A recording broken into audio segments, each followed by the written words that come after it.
When Ron and I were about to have our second child, I started feeling sorry for our first. He'd been the center of our world, and now he was going to have to share us with a newcomer. And truthfully, I didn't know if I could ever love another child like I loved my first. I thought love was a finite thing. What a great, delightful surprise it was when Nicholas came into our lives and we didn't have to divide up our love after all. It just multiplied to make more abundant love for both boys.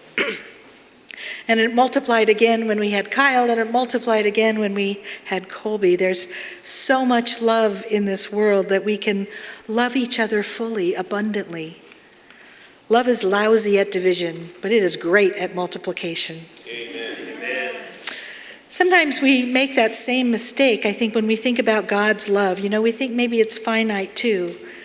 And it's only common sense that if we think that we have this limited resource, that we're careful about how we give it away. A big share for the deserving and a small share for the scallywags and no share at all for the bad people. We act as if God's love is sold at an auction, and going to the highest bidder. And that's why Jesus tells this story. 2 men went up to the temple to pray. One says, "I thank thee, O Lord my God, thou hast given me a place among those who sit in the house of study, and not among those who lay on the street corners. For I rise early, and they rise early, but I rise early to study the words of the law, and they rise early to engage in vain things. I labor and they labor, but I labor and receive reward, and they labor and receive no reward. I live and they live, but I live for the life of the future world, and they live for the pit of destruction." Now that prayer is different from the one Tyree just read from the book of Luke, but it is an authentic prayer spoken by a Pharisee, written down about the same time as Jesus lived. Pharisees prayed like this all the time, who knew? In the temple, on street corners, sometimes for several hours at a time. 2 men went up to the temple to pray. One was a Pharisee, the other a tax collector. And the Pharisee strode to the front, and apart from the others, some of them he well knew, I'm sure, were sinners. He stood tall, head up. God, I thank you that I'm not like other men. I'm not an extortionist. I'm not an unjust man. I'm not an adulterer. God, I thank you. I'm certainly not like that tax collector over there. I fast for 2 days a week. I give tithes, not only what I earn, but also on what I purchase. That's how the Pharisee prayed to God, and it was not an unusual prayer at the time. So the second man creeps into the corner of the temple, right? Apart from all the other worshipers, shoulders bent, head heavy on his chest. He's broken. He's an empty vessel. The words he planned probably the night before had fallen away from his mind, and all he could do was simply whisper, "Lord, have mercy on me, a sinner." And Jesus says, listen to my words. 2 men walked into the temple, but only one walked in the light of the Lord. For the sinner was made right with God, but the holy man left as he entered. So what did Jesus mean?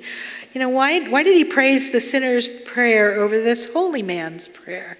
We think this story is about pride and humility, but I think it's because we've forgotten what the people who first heard the story might have understood, that Pharisees should be proud and the tax collector should have been humble.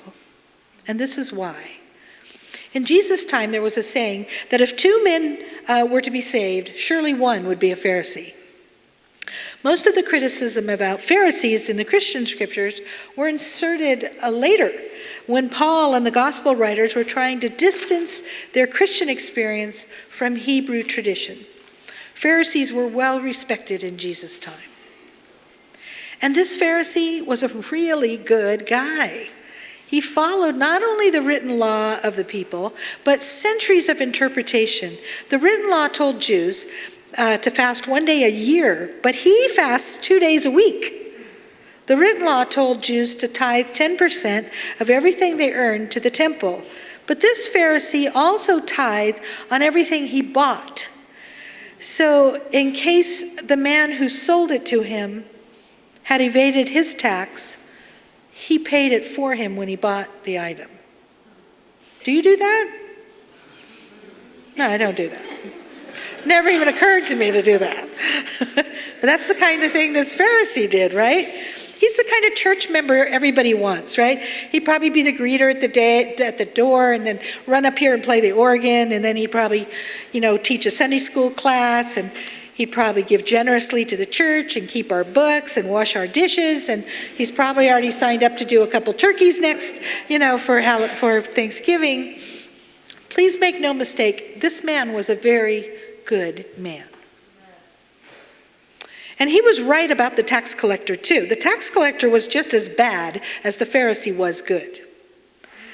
They lived in a tight community, so they at least knew each other's reputation if they didn't know each other well.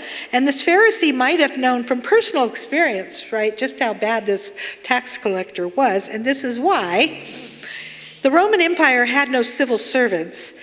So business had to still get done, so they privatized it, right? So every year the Romans would auction off contracts to build roads and excavate mines, feed legions, collect taxes.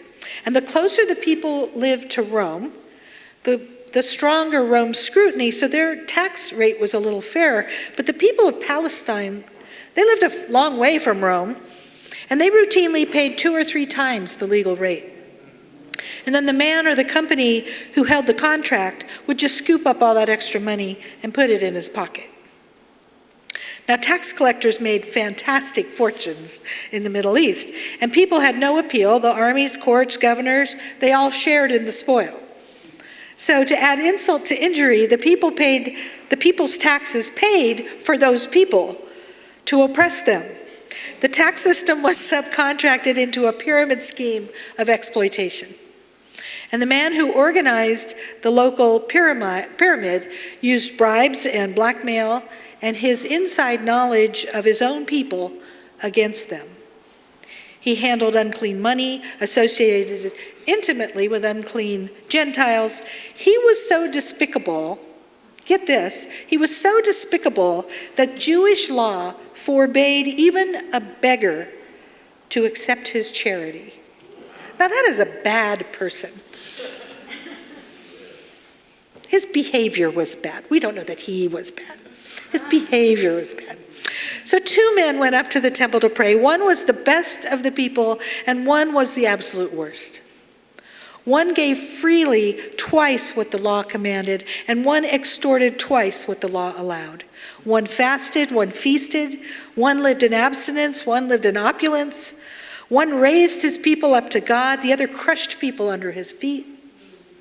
Knowing what we know now about them, we realize that they each prayed probably exactly as they should have. One thanked God that he was a good man. The other couldn't do anything but beg for God's forgiveness. But the parables of Jesus are not about you and me. They're about the nature of God. And God's love is not a limited resource, reserved for those who deserve it. He has more than enough for all who ask. The Pharisee didn't ask. The tax collector was so broken, that's all he could do. So is there hope for the tax collector? Oh, yes. Is there hope for the Pharisee? Of course. Remember, Paul was a Pharisee before he set off down the road from Damascus. And later he preached his regret, how his years of self-sufficiency had gotten in the way of his acceptance of God's grace. Is there hope for us? Yes. Because God has that same amount of love that he gives sinners and saints for all of us. And we're all a blend of both, I suppose. So here's the good news. God's love is not a limited resource, right? We don't have to bid. We don't have to have the highest bid to get in on it. We couldn't afford it anyway. It's our thinking we can, I think, our sense of self-sufficiency that gets in the way of it reaching us, right? It's when we're broken, when we're empty vessels, and the words that we've planned to pray fall out of our minds, that we're most likely to just whisper to God, "Have mercy on me," and then to be able to hear God's voice. The Pharisee hadn't learned that yet. The tax collector had forgotten everything else. It's our human story that we each at some point enter into a night of grief or remorse. But God's light and love and grace and mercy will already be there. And our eyes, hopefully at last, able to see. God's love is lousy at division, but it is great at multiplication. Amen? Amen. Okay, we're going to stand and sing a good old